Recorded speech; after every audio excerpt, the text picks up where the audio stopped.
नमस्कार दर्शक बंधु नुआपड़ार इलेक्शन चली 14 मास तले 2024 नवीन पट्टनायक विजु जनता दलर दीर्घ 24 वर्षर शासन को बीजेपी सरकार मोदी मैजिक जो हर धूलिसात कर देते।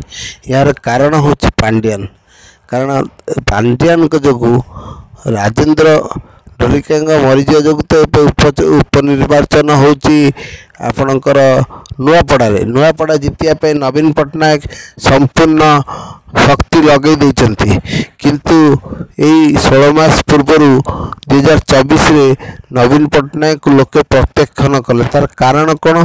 कारण से धृतराष्ट्र भली अंध भाव पांड्यान को प्रेम करुले, पांड्यान को निजर पुत्र बोली मानुले।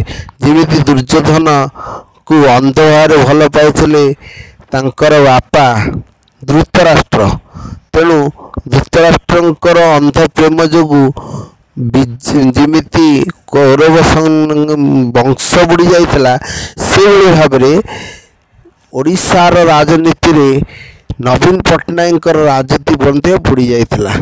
किंतु एबे नुआपड़ा उपनिर्वाचन समस्त नजर एबे उपनिर्वाचन जितिया सेठू घासीराम माझी एवं स्नेहाग्नि छुरिया एवं आपणकर राजेंद्र ढोलिका पुओ जय ढोलकिया लड़ुंट। जय ढोलकिया बीजेडी प्रार्थी थे किंतु निजर सुविधा से बीजेपी को पलैंती कारण सरकारी कल सपक्ष अच्छी। एबे से बीजेडी रे बबी दास तांकर नेतृत्व नौचंती। आगुरु नवीन पट्टनायक हारियार मुख्य कारण है से कल पांड्यान कथार उबुडुबु हेले बबी दास को लेकिन संबलपुर ठिया कले जे कि जाजपुर नेता, तेणु दल पराजय है। एमती सबू कैंडिडेट एपट सेपट कले।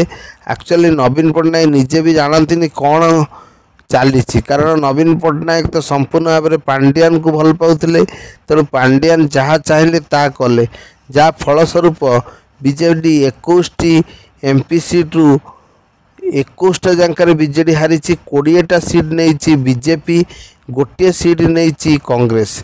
तेणु कांग्रेस माने माने बीजेडी पूरा ओडिशा रु समाप्त हो जाते कले चले, किंतु तथापि नवीन 51टी सीट जीति जहाँ फल से विरोधी दल नेता अच्छा एवं नवीन केबे हरइब किए नवीन को ये स्वप्न सुधा भावी नथिले। किंतु कंटाबांजी लक्ष्मण बाग नवीन पट्टनायक को हरई, कारण नवीन पट्टनायक टोटाली कंटाबांजी जाई नथिले। ये आत्मगर्व नुहे तो कौन? जदि नवीन पट्टनायक कंटाबांजी जाइथांते पांड्यान कथार पड़ी पांड्यान कहले आपणकर ना ही यथेष्ट, आपण घरे बसले भी आपण जितबे।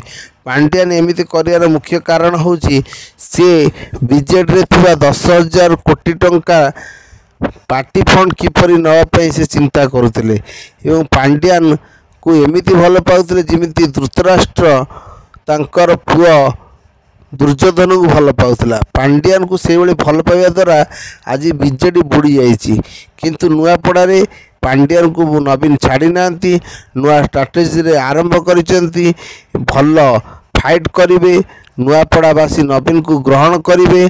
तेणु नुआपड़ा रे जेते बीजेडी रे एमएलए एमपी समस्ते सेठी बहिचंती। अरुण साहू कही आगुरी बाबू है डायलॉग छाड़ा बड़ कथा नुहे, बड़ कथा है फील्ड स्तर में काम करवा। तेणु प्रकृत में से ही हूँ नुआपड़ा से समस्त बीजेडी नेत्री नेता सेठारे डेरा पकईचंती किपरि राजेंद्र ढोलिका पुओ जय ढोलिका हरइबे। कारण बीजेडी या हूँ प्रश्न इज्जतर, जदि बीजेडी या हाथ में विजय हुए ताहले आगामी 50 वर्ष पर्यंत बीजेडी ना रहिबो, नहले बीजेडी जदि ये हारुची ताले बीजेडी दल संपूर्ण भाव में बुड़ीजीव बोली स्पष्ट प्रमाणित होची।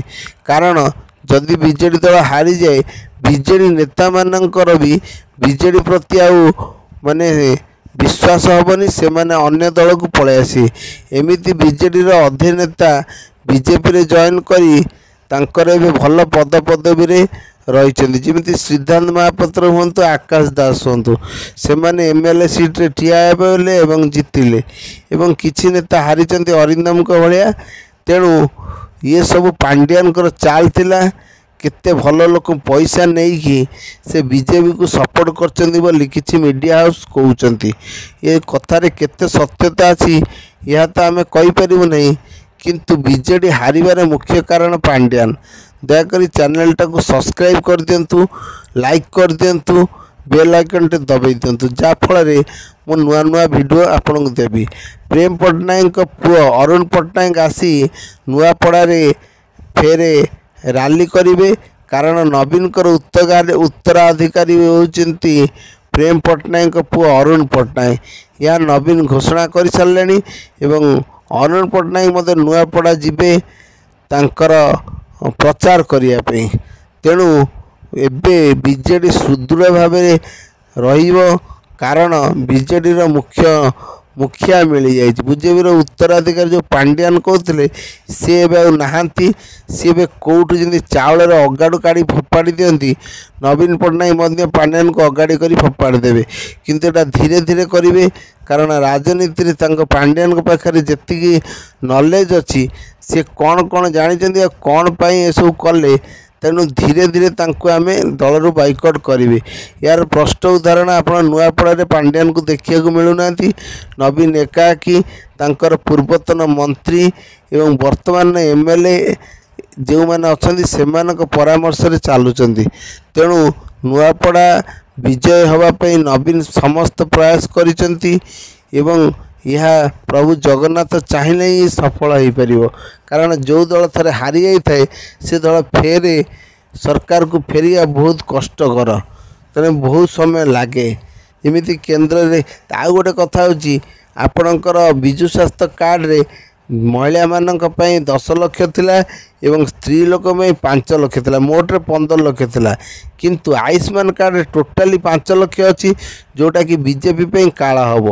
ଏବଂ ବିଜେଡ଼ି ନେତାମାନେ ବିଜେଡ଼ି ଯେଉଁ ବହୁତ ଭଲ ନବୀନ ପଟ୍ଟନାୟକ କାମ କରିଥିଲେ, ଯେମିତି ମିଶନ ଶକ୍ତି ହେଉ, ଆଶା କର୍ମୀଙ୍କ ନିଯୁକ୍ତି ହେଉ, ବିଜୁ ସ୍ୱାସ୍ଥ୍ୟ କାର୍ଡ଼ ହେଉ, ଆହାର ଯୋଜନା ହେଉ, ଟଙ୍କିକିଆ ଚାଉଳ ହେଉ, ଏମିତି ସମସ୍ତ ପ୍ରକାର ସବୁ ଲୋକ ପାଇଁ କିଛି ନା କିଛି ଯୋଜନା କରି ନବୀନ ପଟ୍ଟନାୟକ ଦୀର୍ଘ 24 ବର୍ଷ ହେଲା ରାଜୁତି କରୁଥିଲେ।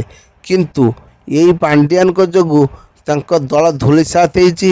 ତେଣୁ ଏଥର ନୂଆପଡ଼ା ବିଜୟ ହେଇ ପାଣ୍ଡିଆନକୁ ବିଦା କରି ନବୀନ ଫେର ବିଜୟ ରଥରେ ବସିବେ ବୋଲି ଆଶା କରୁଛନ୍ତି। କିଛି ଲୋକ ତ କହିସାରିଲେଣି ଏଇ ନୂଆପଡ଼ା ବିଜୟ ପରେ ନବୀନ ଓଡ଼ିଶାରେ ଫେର ମୁଖ୍ୟମନ୍ତ୍ରୀ ହେବେ, କାରଣ ତାଙ୍କର ଯେତିକି ଏମଏଲଏ ନବୀନଙ୍କ